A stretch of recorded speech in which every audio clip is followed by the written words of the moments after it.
بسم الله الرحمن الرحیم. قدرمن لیدونکو ستړي مه شئ، ښه راغلاست. دا افغانستان دی او پر افغانستان کې دا هغه موټرسایکلونه دي چې نن به پولیسو ته ورکول کیږي. د افغانستان پولیس په نړیوال معیارونو باندې په تجهیز باندې سنبال کیږي. د کورنیو چارو وزارت رهبري تل هڅه کوي چې د افغانستان پولیس په نړیوالو معیارونو باندې سنبال کړي او هغه څه وکړي چې نور نړۍ ورته حیرانه سي. موږ ورځ تر بلې د پرمختګ ګامونه اخلو ترڅو هیواد مو د پرمختګ په لوري لاړ شي. ویني دینه بهیږي شور دی د طوفان راځي، ګلان دی وسپړي غوټې بیا دی خزان راځي. ګل ګل وطن دی شي، ګل ګل وطن، ګل ګل وطن دی شي، ګل ګل وطن.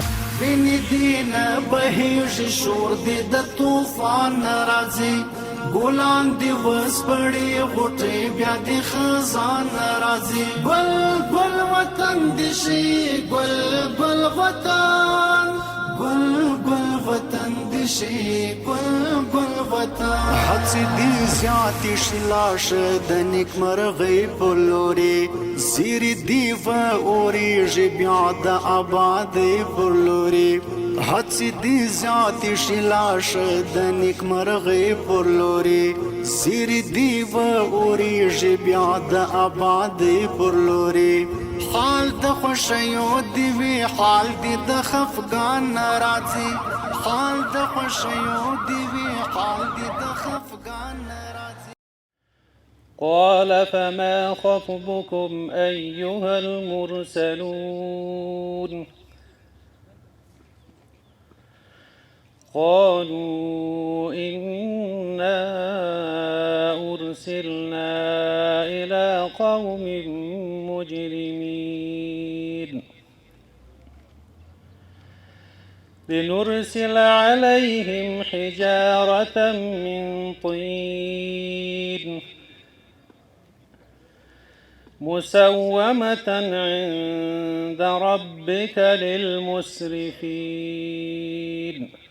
د کورنیو چارو وزارت له لوري امنیتي ځواکونو د تجهیز او پیاوړتیا لړۍ دوام لري چې په کابل کې د 2000 اراده موټرسایکلونو له جملې څخه 100 امني قومندانۍ پولیسو ته، 50 اتفاقیه او 150 ترافیکو پولیسو ته نوي رنګ موټرسایکلونه او نوي وسایط وسپارل شول. په همدې مناسبت جوړ شوي مراسمو کې د کورنیو چارو وزارت لومړی مرستیال الحاج مولوي محمد نبی عمري، اداري معین ستر پاسوال الحاج مولوي رحمت الله نجیب حاجي، د نشئی توکو پر وړاندې مبارزې معین الحاج شیخ مولوي عبدالرحمن منیر، د تامیناتو معینت معین حاجي وزیر حقانی او یو شمیر لوړپوړو چارواکو حضور درلود. ویناوالو د امنیتي ځواکونو په معیاري تجهیز ټینګار وکړ او ویل چې د کورنیو چارو وزارت رهبري تل هڅه کوي چې د پولیسو د عصري او نړیوال معیارونو له مخې تجهیز او منظم او مسلکي کړي.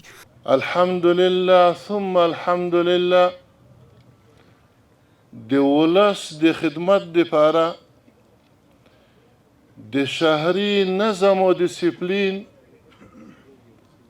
د ساتلو او برابرولو دپاره دغه وسایط چې نن موږ ته الله په خپل فضل او کرم راکړي دي په خدمت باندې ګمارلو توفیق الله راکړی دی. دا به انشاءالله نن مربوطه مراجعو ته سپارل کیږي.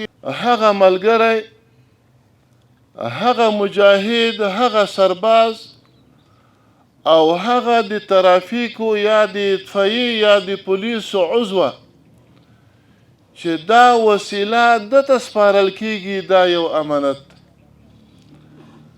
دا د دې دپاره دته سپارل کیږي چې په دې باندې د نظام تقویه وکړي، د ولس خدمت په دې باندې وکړي.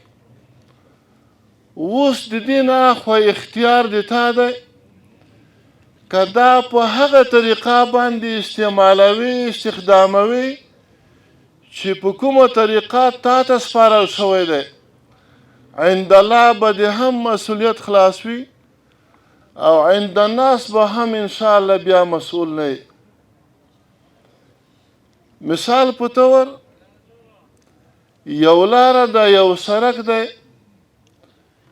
قانونا طبعا عرفا عقلا ته د دې اجازه لرې چې په هغې کې په دې موټرسایکل باندې په 10 په 20 کې مثلا سپیډ ووهې. که چېرته تا د هغې نه اضافه سپیډ په دې باندې ووهلو یوه حادثه رامنځته شوه، شاید تا عندالله د هغې مسؤول وي، بیا د هغې پوښتنه درنه وشي. یو پیشنهاد مې دا دی دې شي ته باید ورونه متوجه شي او سخته توجه وکړي. او دوهم پیشنهاد مې دا دی چې دا ترافیکي، دا پولیسي او دا اطفایي وسایل په شخصي امورو کې باید استعمال نشي. د مشرتابه له طرفه د دغه اجازه هم نشته.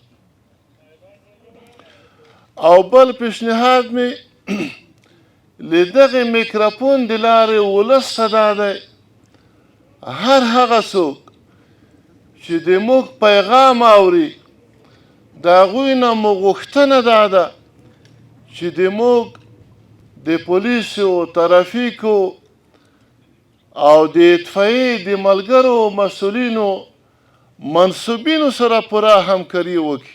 دا وسایط د خلکو د خدمت، ښاري نظم او بیړنیو حالاتو ته د پر وخت رسیدنې لپاره یوه مهمه اسانتیا ده چې امنیتي او خدماتي چارو د پیاوړتیا څرګندونه کوي. ترڅو هیوادوالو ته غوره امنیتي خدمات او اسانتیاوې برابرې شي. د یادو وسایطو د ویش موخه د امنیتي خدماتو چارو د چټکتیا، د ښاریانو د ستونزو پر وخت رسیدنه او د پولیسو کاري وړتیا لوړول بلل کیږي. مسؤلین وایي چې د امنیتي ځواکونو ملاتړ او معیاري تجهیز پروګرامونه به په راتلونکي کې هم دوام ولري. د خدای تعالی ډیر زیات شکر ادا کوو چې د کورنیو چارو وزارت د تأمیناتي چارو معیت اړوند د لوجستیک لوی ریاست په ډیر کم وخت کې په دې وتوانېدلو چې اړوند مجاهدینو ته یې په ډیر اعلی معیار باندې موټرسایکلان تیار او برابر کړل.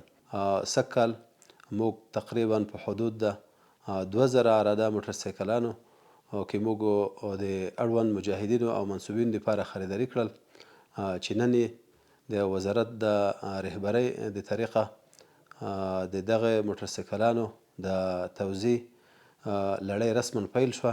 نوموړی د رنګ تغییر هم د کورنیو چارو وزارت قدرمن وزیر خلیفه صاحب محترم د 004 امریې په اساس باندې منځته راغلو چې لله الحمد موږ د همغې د امریې د تعمیل په اساس باندې دغه لړۍ پیل کړه. د کورنیو چارو وزارت جزتمونو لپاره تقریبا 9 قسمه مختلف نوع رنګ انتخاب کړل شوی دی. لکه څرګم ته چې د کورنیو چارو وزارت په هیواد کې یو مهم وزارت ګڼل کیږي او همداسې د ده هر څه باید ځانګړي وي. بناء دغه د وسایطو د رنګ بدلون یا تغییر هم په همدې اساس باندې منځته راغلو ترڅو د پولیسو خپل هغه مسلکیتوب او وړتیا ثابت شي ترڅو دوی جامعې ته ښه خدمات په ښه شان سره وړاندې.